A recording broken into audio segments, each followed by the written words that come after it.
but to the other users of that community. And then you design for that behavior. I've been in some kind of the other community management roles, community facilitation roles, and there are tons of challenges.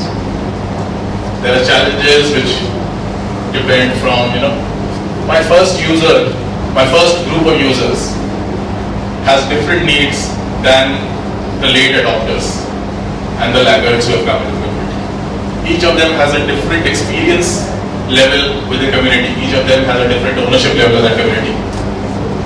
I can choose to focus only on the innovators who came first, on the early adopters. I can then lose the vast majority, or I can choose to focus on the vast majority and risk losing the early adopters.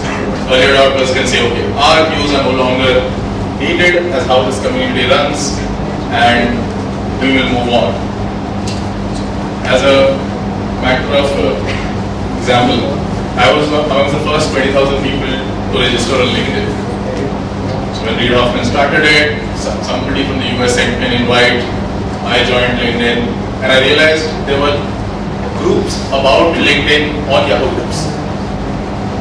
So people interested in business networking had formed groups called My Linking Power Forum at yahoogroups.com. And what LinkedIn's VP Marketing, Konstantin Gueric, who's no longer with LinkedIn now, did was he enrolled as a member. It was started by somebody else. Somebody was interested in business networking who said, okay, that time there was Friendster. And said, okay, this is something very different from Friendster. Let's discuss how to make this. How to get use out of this website. So when LinkedIn VP Marketing discovered that there was a huge Yahoo group, around 8,000 members around that time, already discussing challenges and issues and how to leverage LinkedIn as a business networking tool. And these were people who were ultra networking people. And these are the people LinkedIn needed in that day and age to be the brand advocates for and get other people in. So Konstantin used to engage in the discussion on that, and it's not a high-funda community. Listserv, plain email discussions, threads on the Yahoo Groups site and on your inboxes. And he used to take feedback and he used to say, okay, I'll pass this feedback along to the product team, I will pass this to the CEO. So one of the first big things that many people said was, why can't you put photos on LinkedIn? Right now, everybody assumes LinkedIn has photos, but during the early stages, 2003, 2004, there was a huge discussion on that group, should LinkedIn have photos or not? Because people said, hey, it's a business networking site, doesn't matter what you look like. Then it will become friendship. So that was a huge scare that people had. People will come there for social networking, not business networking. And every behavior that LinkedIn did, post that, you have to evaluate, will these early adopters who are becoming their advocates, will they ever get upset with it? So yes, they were upset. For example, when LinkedIn capped, right now, if you see the number of connections you can see on a person's profile, if a person has more than 500 connections on LinkedIn, it will just show as 500 plus. Because while LinkedIn was growing, that number would show so if you had 12,000 connections on LinkedIn, it would show that number. Because it needed people to grow their networks for the site to grow. But then it said, these early adopters are actually harming the way the company should be growing. So they capped that number. And people on the network then discovered, first were very upset with LinkedIn, and then they said, okay, how do we get a workaround? So now if you go to LinkedIn, you'll see people with 50,000 plus written against their name, or some code like LION, which is LinkedIn Open Networker, saying, I will connect to whoever you want, doesn't matter. So those were the early people who fueled LinkedIn. LinkedIn's growth, the initial part of its 5 years history was driven by how it listened to and did not listen to this initial group. So, who is a community facilitator? Anybody out there now? So these are 7 types of community members that we had come up with. One, so typically people think there are 3 kinds of community behaviors. 90, 9 and 1 out of 100. 90 people consume content, 9%, 9 people curate content and 1% creates content. But if you really drill down, there are various types of behavior. Of course, the lurkers are the people who don't do anything. They come there, they consume content, they get what they want and they move out. Then there are learners who want to engage with the community and want to learn the behaviors. What is norm? Can I write this kind of a post?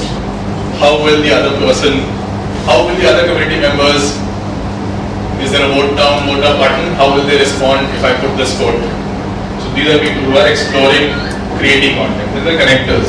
People who say, okay, you asked this question, this was asked typically in a forum kind of community, or a Q&A kind of community.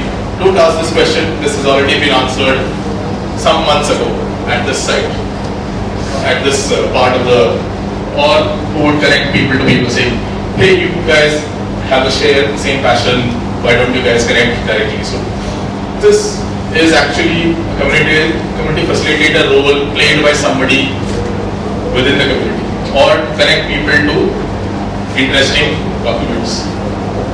There's a moderator, person who lays down the norms of behavior in the community. What can you get kicked out of the community for? Spamming, controlling bots, getting abusive. A community needs active management on those issues to show what is acceptable and what is not acceptable. So, and this of course depends whether you're on Facebook or whether you're on 4chan. The elasticity is huge. If you guys don't know what 4chan is, don't go there. There's an organizer, somebody who would say, hey, let's do a face-to-face meetup of the community members in our city. So who's game? This is a person kind of gives the energy to the community which might be lacking on a virtual forum. Teacher is somebody who basically again tells the learner, the connector, the moderator what is the way to use the community.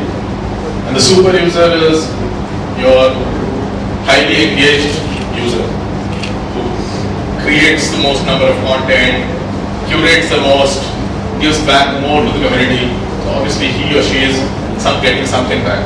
Could be altruistic behavior, or it could be behavior driven from a need to be accepted as an expert or a guru in whatever is the social object around that community. So when I said social community, the social object can be lifestyle, cause or passion. I forgot to mention another one. It could be a community of practice, which is most business communities are around communities of practice. Supply chain professionals, HR professionals, CIOs community, technology, geeks community, everybody looking for being understood as a super user will be looking to understand, do I need to be seen as a guru by the rest of the organization, the rest of the community, and I will behave, do as much as possible to.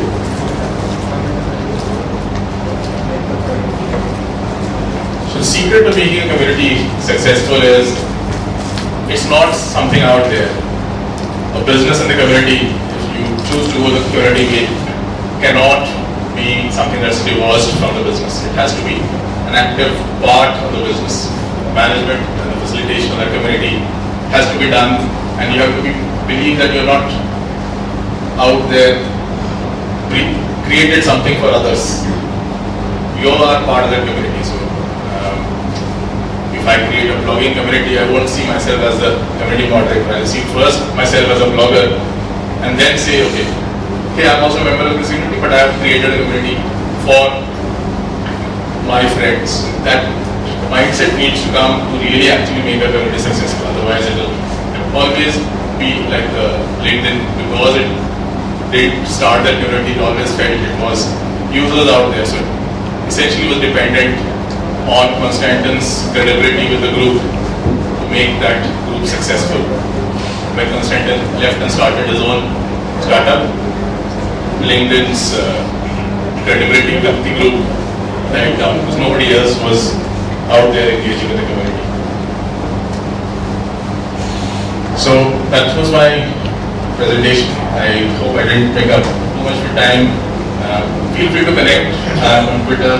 That's my Facebook page. You can mail me at gautam.ghosh@context.com. Slide share and LinkedIn.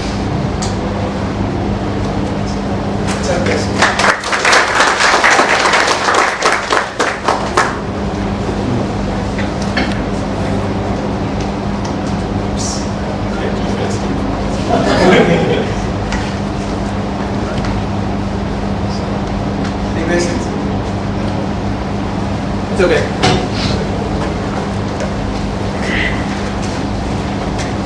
So coming from the context of the communities, a lot of the things that I've advised sort of drive towards communities. If it is something like a brand manager or somebody not very high up, the focus is essentially to say how do we use this as a channel to market or sell, which is not what a community is for. The real owners of a community are the people of that community. If they feel marketing messages or sales messages being given to them, they will walk away. And so my submission to such companies is that if you're looking for creating a community just for building your own brand without giving back to the community, it won't succeed. It will actually in the long run can be more detrimental to your brand. Because once somebody loses interest in that community will flounder or will come back negatively against the brand. So it's not an easy decision for a brand to go thinking the community way. It needs a mindset shift. It needs a mindset shift from creating people, from looking at consumers not as consumers but as co-creators of your product and services. So unless that shift happens, I don't think people that they should recycle their gadgets. Then we said, what is the kind of people you are trying to address? And from the recycling idea, we got around to the larger idea that's saying, there's this movement happening towards going green, and gadgets is just a sub part of it. There are people interested in going green, going natural, going organic as a lifestyle. You can get them all at one place, and you can do campaigns or contests for them to start the community going. So that's one way of starting the community going, is saying here is a contest around the social object of the community. The issue that happens, and that happened there, was it was some marketing manager's initiative, and we'll come back to that same question. So it was not integrated into the Dell site. So it was a standalone microsite, and the community was around that. And after a period of time,